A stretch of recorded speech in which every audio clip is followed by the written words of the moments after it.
আসসালামু আলাইকুম বন্ধুরা, আশা করি সবাই সুস্থ আছেন। বন্ধুরা, স্ক্রিনে বর্তমানে আপনারা গ্রানাইট পাথরের যে বিশাল পাহাড়টির দৃশ্য দেখছেন, এটির নাম হলো পিক্স এক্স মাউন্টেন। এটি ইরানের মধ্য ইরানের অত্যন্ত সুরক্ষিত এবং গোপন ভূগর্ভস্থ ইরানের পারমাণবিক স্থাপনা। দেখুন, এই পাহাড়টির অবস্থান তেহরান থেকে ২২০ কিলোমিটার দক্ষিণে এবং ইরানের প্রধান যে ইউরেনিয়াম সমৃদ্ধ কেন্দ্র রয়েছে নাতানজ, তা থেকে মাত্র ২ কিলোমিটার দূরে অবস্থিত। দেখুন, এই স্থাপনাটি নিরেট গাইনেট পাথরের পাহাড়ের প্রায় ৬০০ মিটার বা প্রায় ২,০০০ ফিট গভীরে তৈরি করা দুইটি সুড়ঙ্গ কমপ্লেক্সের সমন্বয়ে গঠিত। ২০২০ সালে নাতানজ পারমাণবিক কেন্দ্রে নাশকতামূলক বিস্ফোরণের পর ইরান এই স্থাপনাটির নির্মাণ কাজ শুরু করে বলে ধারণা করে যুক্তরাষ্ট্রের গোয়েন্দা সংস্থা। নিরেট পাথরের এত গভীরে কোনো সামরিক কমপ্লেক্স তৈরি করা ইঞ্জিনিয়ারিং ভাবে একটা অসাধ্য বিষয় ছিল, যেটি কোনো না কোনোভাবে ইরান তৈরি করেছে। যাই হোক, পাথরের এত গভীরে নিরেট পাথরের অবস্থিত হওয়ার কারণে এটি প্রচলিত বিমান হামলা, এমনকি যুক্তরাষ্ট্রের সবথেকে শক্তিশালী বাংকার ব্লাস্টার বোমার আক্রমণ থেকেও সুরক্ষিত মনে করেন খুদ যুক্তরাষ্ট্রের সামরিক বিশেষজ্ঞরা। ইরান আনুষ্ঠানিকভাবে দাবি করে এটি একটি সেন্ট্রিফিউজ সংযোজন বা অ্যাসেম্বলি প্লান্ট, অর্থাৎ ইউরেনিয়াম এনরিচমেন্ট করার জন্য যে প্রধান প্রযুক্তি দরকার, যে মেশিনটি দরকার সেন্ট্রিফিউজ, তা তৈরি করা হয় এই ঘাটির মাটির নিচে।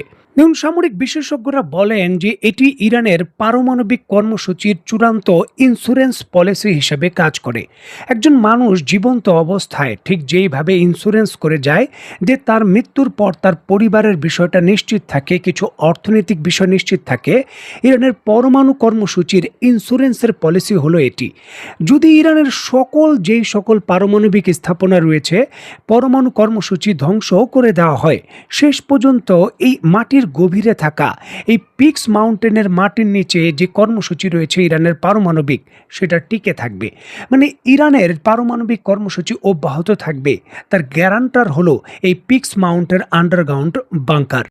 যুক্তরাষ্ট্র এবং ইসরায়েলের গোয়েন্দা সংস্থা সন্দেহ করছে এই পিক্স মাউন্টেনের আন্ডারগ্রাউন্ডের ভেতর যে ফ্যাসিলিটি রয়েছে, সেখানে বর্তমানে ইরান জোরে সোরে পরমাণু বোমা তৈরির যে কার্যক্রম, সেটা ত্বরান্বিত করতে পারে।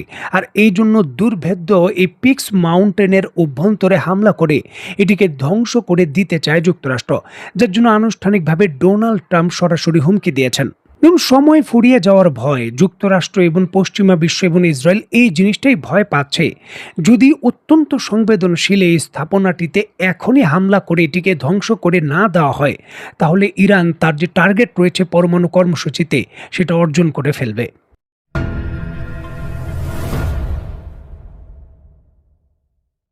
দেখুন, যদিও হরমুজ প্রণালীর আশেপাশে যুক্তরাষ্ট্র হামলা করছে, তবে সেই হামলাগুলো যুক্তরাষ্ট্রের প্রধান টার্গেট নয়।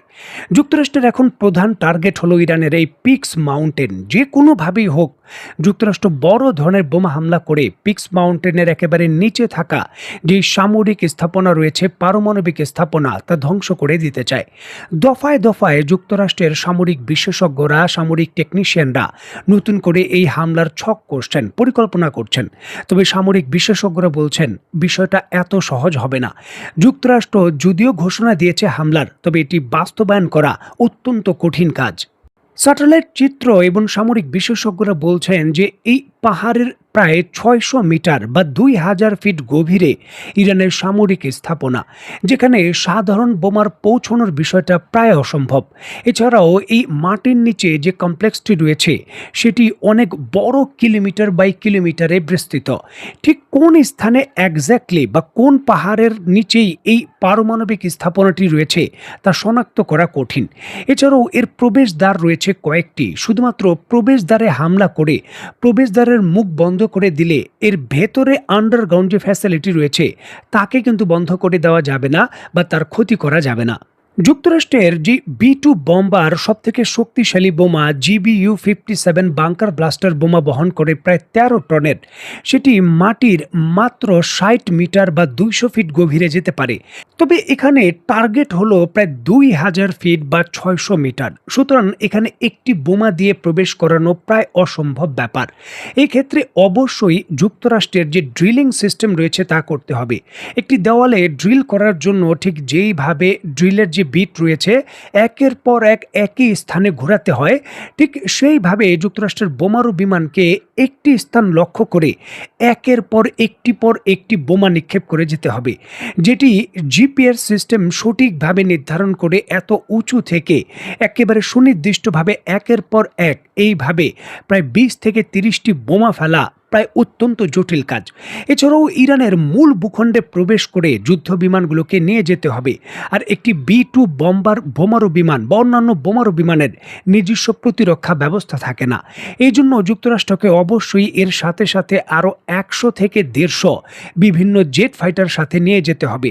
সুতরাং এত বড় বহর দিয়ে একটি সুনির্দিষ্ট টার্গেটে একের পর এক বোমা ফেলানোর বিষয়গুলো খুবই জটিল এবং বিপজ্জনক বিষয়। কাগজে কলমে এটি অসম্ভব নয়, কাগজে কলমে যে সিমুলেটর রয়েছে তা দিয়ে এটি পসিবল, তবে বাস্তবিক যুদ্ধক্ষেত্রে এটি বাস্তবায়ন করা খুবই জটিল। যুক্তরাষ্ট্র এই ঐতিহাসিক যেই জটিল মিশন রয়েছে সেটা বাস্তবায়ন করতে চায়, আর এই জন্যই যেমনটা জানা যাচ্ছে তাদের B-2 বোমারু বিমানগুলো বর্তমানে প্রস্তুত করা হচ্ছে ঐতিহাসিক এই মিশনের জন্য।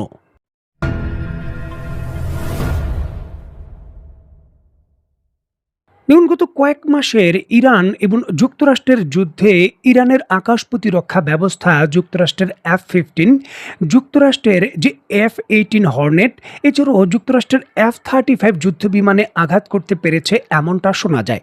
সুতরাং সামরিক বিশেষজ্ঞরা বলছেন যে যুক্তরাষ্ট্রের কাছে ইরানের পরমাণু কর্মসূচিকে কেন্দ্র করে অত্যন্ত সংবেদনশীল এবং বড় কোনো আপডেট না থাকলে নতুন করে এত বড় ঝুঁকি নিয়ে ইরানের যে পিক্স মাউন্টেন রয়েছে তাতে হামলা করার জন্য এই মিশনের আয়োজন বা তড়িঘড়ি করতো না।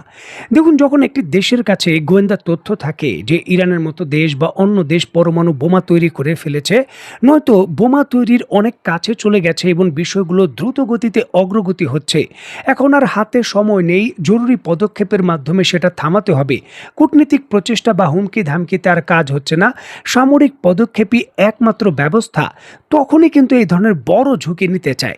কারণ স্ট্র্যাটেজিকভাবে এখন ওটা প্রতিরোধ করার জন্য বা এটি প্রতিরোধের একেবারে শেষ সুযোগ হলো সামরিক হামলা। আর এই জন্যই কিন্তু যুক্তরাষ্ট্র তার এখন বোমারু বিমান নিয়ে সরাসরি ইরানের অভ্যন্তরে পিক্স মাউন্টেনে পৌঁছতে চায়। দুই দেশের জন্যই যুদ্ধের অন্যতম বড় এখন কি পয়েন্ট হয়ে গেছে এই পিক্স মাউন্টেন। যদি যুক্তরাষ্ট্র তার বোমারু বিমান দিয়ে হামলা করে ইরানের অভ্যন্তরে থাকা এই ফ্যাসিলিটি দিয়ে ধ্বংস করে দিতে পারে, এটি যুদ্ধক্ষেত্রে যুক্তরাষ্ট্রের জন্য অন্যতম বড় কৌশলগত বিজয় হবে। আর যদি ইরান এটি ধরে রাখতে পারে তাহলে কৌশলগতভাবে তাদের ইঞ্জিনিয়ারিং এবং তাদের যে ক্যাপাবিলিটি রয়েছে তার একটি নতুন মাত্রা যুক্ত হবে। আগামী কয়েকদিন যুক্তরাষ্ট্র এবং ইরানের যুদ্ধের অন্যতম বড় গেম চেঞ্জার হতে চলেছে এই পিক্স মাউন্টেন। এটি ধরে রাখা বা ধ্বংস করা এর উপর নির্ভর করছে মধ্যপ্রাচ্যের যুদ্ধ এবং ইরানের ক্যাপাবিলিটির বিষয়ে ভবিষ্যৎ দর কষাকষি। দেখার বিষয়ে আসলে চূড়ান্তভাবে এই প্রতিযোগিতায় কে জয়লাভ করে। তো বন্ধুরা, আজকের মতো বিদায়, নতুন কোনো ভিডিও নিয়ে আবার দেখা হবে। সেই পর্যন্ত সবাই ভালো থাকবেন, সুস্থ থাকবেন এবং বাংলাদেশকে ভালোবাসবেন। আল্লাহ হাফেজ।